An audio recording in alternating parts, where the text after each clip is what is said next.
पति, पत्नी और नौकरानी। शीतल और अभिमन्यु की शादी को 5 साल हो चुके थे, लेकिन अभी तक उनका कोई बच्चा नहीं हुआ था। इसकी वजह से शीतल और अभिमन्यु परेशान रहते थे, लेकिन उन दोनों से ज्यादा परेशान थी शीतल की सास, यानी अभिमन्यु की माँ जानकी देवी। जानकी देवी चाहती थी कि जल्दी से जल्दी उनकी गोद में पोता या पोती आ जाए, और इसीलिए वो अपनी बहू शीतल को लेकर एक दिन हॉस्पिटल पहुंची। अरे मैडम, जरा ठीक से चेक करके बताइए ना। कई बड़े बड़े डॉक्टर को दिखाया है, लेकिन मेरी बहू माँ ही नहीं बन पाती। मैंने शीतल को बहुत अच्छे से चेकअप किया है। देखिए, बात यह है कि शीतल के अंदर माँ बनने की कैपेसिटी नहीं है। ये आप क्या कह रही हैं डॉक्टर साहब? कोई तो इलाज होगा ना, कोई दवाई दे दीजिए। देखिए, कुछ प्रॉब्लम ऐसी होती है जिनका कोई ट्रीटमेंट नहीं होता। आई एम सॉरी टू से, लेकिन शीतल कभी माँ नहीं बन सकती, क्योंकि उसके यूट्रस में अंदर से ही कुछ प्रॉब्लम है। घर आने के बाद क्या हुआ माँ? कहाँ लेकर गई थी आप शीतल को? अरे कहाँ लेकर जाती, डॉक्टर मैडम के पास ले गई थी, लेकिन तेरी बीवी तो कभी माँ बन ही नहीं सकती। मम्मी जी, इसमें मेरी क्या गलती? अगर अंदर से कोई प्रॉब्लम है तो उसमें मैं भी कुछ नहीं कर सकती। जानती हूँ, ये बात डॉक्टर के मुंह से सुन चुकी हूँ। अब दोबारा मेरे सामने इस बात का गाना मत गा। अरे माँ, परेशान होने की जरूरत नहीं है, हम सोचते हैं ना कुछ। अरे क्या सोचेगा तू? जब डॉक्टर कह चुका है कि तेरी बीवी माँ नहीं बन सकती, तो बता क्या सोचेगा तू? कहाँ से लाएगा बच्चा? माँ, ये तो मैं भी नहीं जानता। अभिमन्यु, क्यों ना हम अनाथ आश्रम से एक बच्चा गोद ले आए? क्या फर्क पड़ता है बच्चा हमारा हो या गोद लिया हुआ? आई बड़ी बातें बनाने वाली। क्या फर्क पड़ता है? अरे क्यों फर्क नहीं पड़ता? मुझे इस वंश को आगे बढ़ाने के लिए मेरे बेटे का खून चाहिए, किसी दूसरे का नहीं।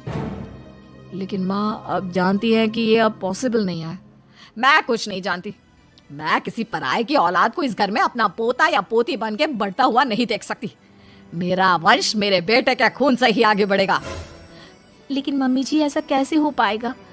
आप अच्छी तरह जानती है ना, मेरा और अभिमन्यु का बच्चा नहीं हो सकता। तो मैं अपने बेटे की दूसरी शादी करवाऊंगी, और अपनी दूसरी बीवी से ये मुझे बच्चा पैदा करके देगा। ये आप क्या कह रही हैं माँ? मैं किसी और से शादी नहीं करने वाला। मेरे रहते हुए आप अभिमन्यु की शादी किसी और से करवाएंगी? मम्मी जी, आप ऐसा कैसे कर सकती हैं?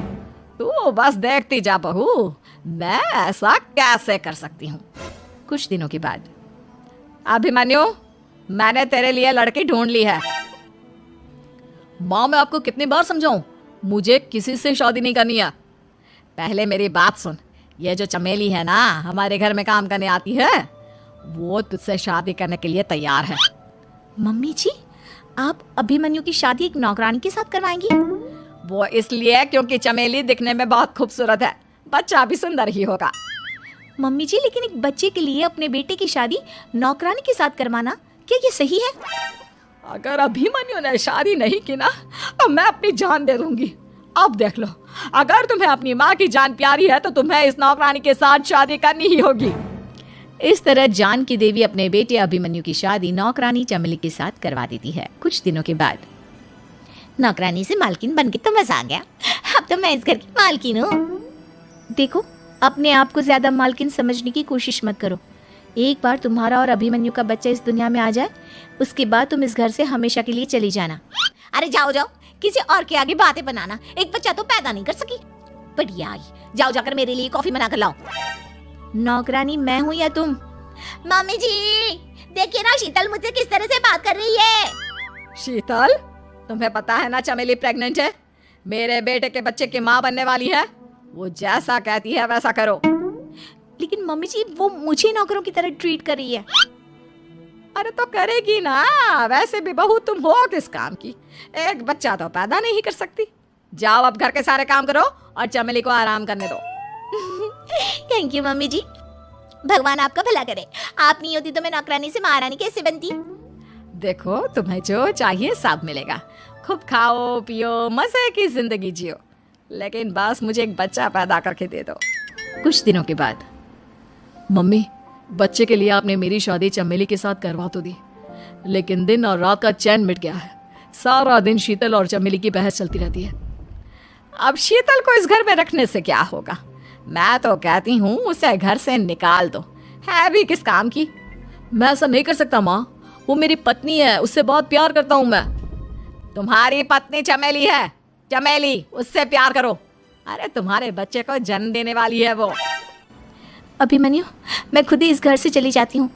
वैसे भी अपने ही घर में नौकरों की तरह रहकर परेशान हो चुकी हूँ।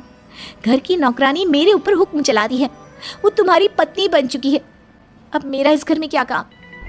अभिमन्यु के बार बार रोकने पर भी शीतल उस घर से चली जाती है। कुछ दिनों के बाद चमेली एक बच्चे को जन्म देती है। भगवान ने मेरी सुन ली, मेरे बेटे का घर भर गया, उसका अपना बच्चा इस दुनिया में आ गया। मम्मी जी, बच्चे को हाथ लगाने से पहले मेरी एक शर्त तो सुन लो। तुम कहना क्या चाहती हो चमेली? आपकी मम्मी को बहुत शौक था ना अपने पोते को खिलाने का। अब देखो, इस दुनिया में हर चीज की कोई ना कोई कीमत तो होती है। तुम अपनी आधी प्रॉपर्टी मेरे नाम कर दो, बच्चा तुम्हारे नाम। अरे लेकिन मैंने अपने बेटे से तुम्हारी शादी करवाई है, अब ये सौदेबाजी कहाँ से आ गई? जो औरत अपनी बहू को घर से निकाल कर एक नौकरानी के साथ अपने बेटे की शादी करवा दे, वो तो सौदेबाजी कर ही सकती है ना। उसका कैसे भरोसा कर सकते हैं? मुझे बस आप लोगों की प्रॉपर्टी चाहिए, उसके बाद ही बच्चे को आप हाथ लगा सकते हैं। मैंने कहा था ना मम्मी, आप गलत कर रही हैं। देखिए, उसका नतीजा आपके सामने है। जब शीतल को पता चलता है कि अभिमन्यु और चमेली का बच्चा दुनिया में आ गया है तो वो अपने घर पहुंचती है। अभिमन्यु, कहाँ है आपका बच्चा? क्या मैं उसे देख सकती हूँ? कुछ भी मत पूछो शीतल, माँ की हुई एक गलती हम लोगों पर भारी पड़ रही है। वो नौकरानी अपनी औकात पर आ गई है और अब हमसे अपनी आधी प्रॉपर्टी मांग रही है, वो भी बच्चे के बदले में। एक बात कहूँ अभिमन्यु, आप उसे कुछ भी देने से मना कर दो। अरे कैसी बात कर रही हो? मेरे बेटे की औलाद है उसके पास, ऐसे कैसे मना कर दे? मम्मी जी, वो अभिमन्यु का बच्चा नहीं है, वो चमेली और उसके बॉयफ्रेंड का बच्चा है। ये तुम क्या कह रही हो शीतल?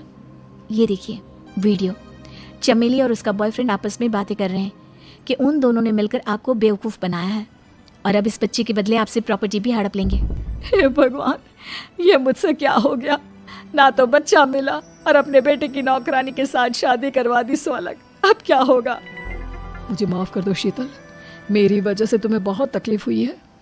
अभिमन्यु, मैंने कहा ना, उस नौकरानी को उसके बच्चे सहित इस घर से बाहर निकाल दो। लगता है मेरे अभिमन्यु का बाप बनने का सपना अधूरा ही रह जाएगा। अभिमन्यु, अपनी मम्मी से कहो कि परेशान ना हो। आपको याद है एक बार हम एक IVF सेंटर गए थे, मैंने फिर से वहाँ जाकर बात की थी और आपको पता है इस बार मैं प्रेग्नेंट हूँ, क्योंकि हमने वहाँ पर प्रोसीजर करवाया था जिसकी वजह से मैं प्रेग्नेंट हो गई थी और इस बात का पता मुझे बस कुछ महीने पहले ही लगा है। हमारा बच्चा इस दुनिया में आने वाला है अभिमन्यु। मुझे माफ कर दो शीतल बहू, मुझसे बहुत बड़ी गलती हो गई। कोई बात नहीं माँ, लेकिन अब हमें उस धोखेबाज नौकरानी को इस घर से बाहर निकाला है और इस घर की मालकिन को वापस घर लाना है, वो भी अपने बच्चे के साथ।